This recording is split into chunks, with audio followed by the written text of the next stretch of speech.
Uptown Swing.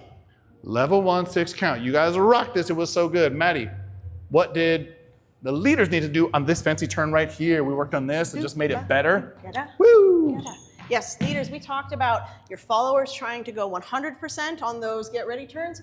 You redirect at 90% and us. So I don't go all the way. Yeah. Or all the way.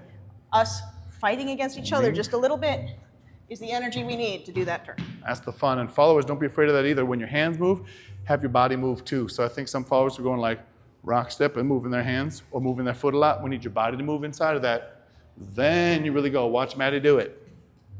Rock, step, triple step, triple step. Really nice work with that stuff. It was way more connected by the end. Last thing we did was just a send out. We're here.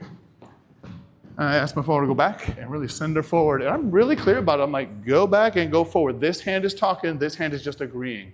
Yeah. And when we did that with a lot more clarity, it had the force it needed. And we didn't need to push super hard, but we had to turn up the volume a lot. And it wasn't rough. Here's the dance that we did. So you had stuff like this. Dance around here. You can move around in a line. You could send out. We did the cuddle. Everyone was rocking that cuddle. From here, you got inside turn.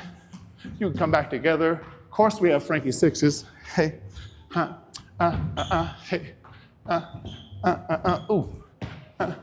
If you're at the right place in the music, you can hit that ending. You can go rock, step, shabam. Hey, hey, hey,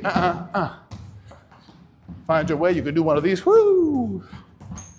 You could also do the first thing we did, just that tuck turn and inside turn. That'll get you done for a whole night of dancing.